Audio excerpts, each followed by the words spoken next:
What is going on, everyone? Welcome to another episode of Franky D Crafter. On this Crafty Thursday, we're going back to crafting some more terrain. This time, we'll be working on some tall tree stumps. And don't worry, I'll go back to giving you something cool to fight with next week. It's not like you can't fight with these tree stumps anyways.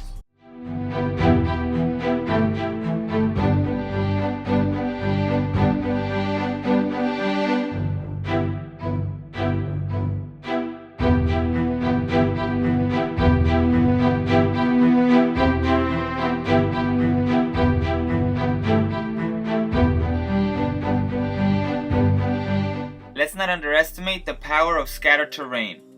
Without further delay, let's get right into it. And you guys know what's awesome? Recycling. And here at Franky D Crafters, we recycle everything. And not just because I'm a hoarder, but because you never know when you're gonna need something. Like this thing, I'm saving it. If you remember last episode, for the basing, we used a special compound made with this right here. I'm here to tell you not to throw it away just because you're done with what's inside of it. We're gonna start this project off by mixing some plaster. You wanna mix 1 part water, 1 part PVA glue, mix it all up, and 2 part plaster of Paris. I don't have a definitive recipe. I usually just keep working it until it feels like pancake mix. We're basically gonna be making paper mache out of this, so just make sure it's fluid enough to soak your paper towels. Speaking about paper towels, you wanna get them ready before you start applying your plaster. So get like 5 of them ready to be plastered. I make sure to cut them to the length of my tube, but also save the small pieces, you'll need them. Let's actually start the plastering process.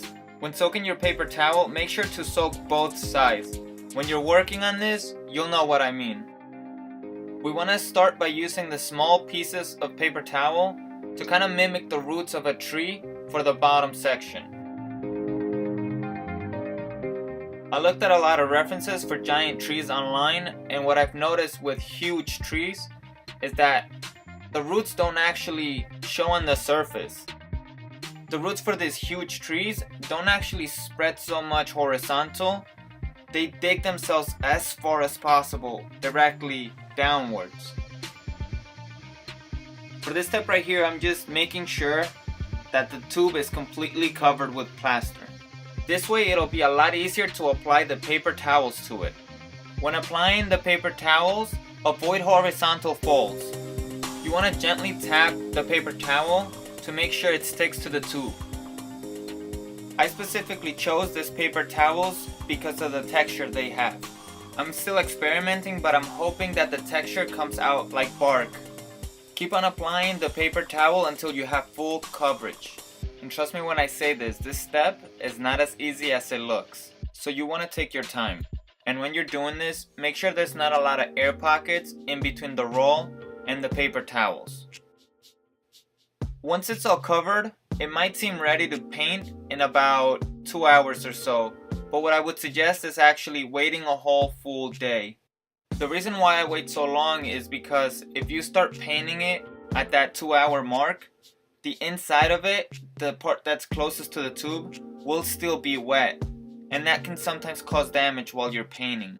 But you know I don't like sitting around doing nothing, so in the meanwhile, I'll show you another way you can do the bark. Get your hands on some thick string and start cutting some strips from it. You want these to be about the same height as your tree. Once you have them all ready, hot glue them to your tube. Don't glue them straight up and down. Try to give it some curvature.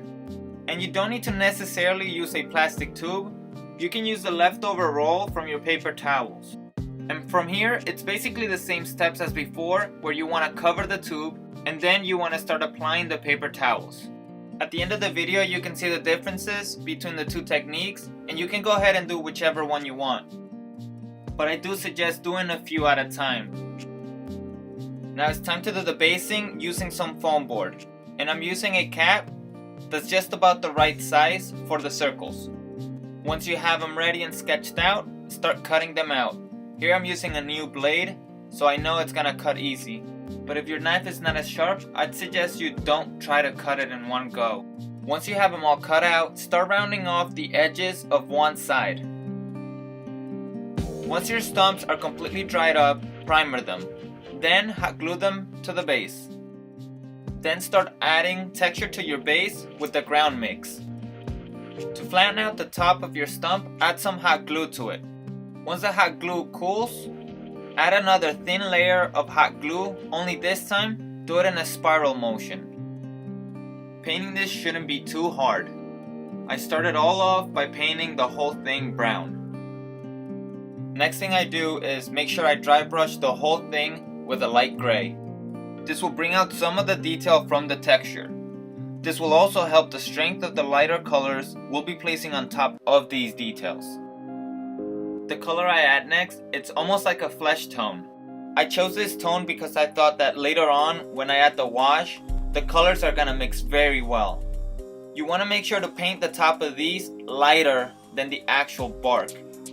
And during this step, you still wanna dry brush your colors in. As you can tell here, I still managed to keep most, if not all, of my detail I've worked on. Using the same technique for the ground, just use a lighter brown.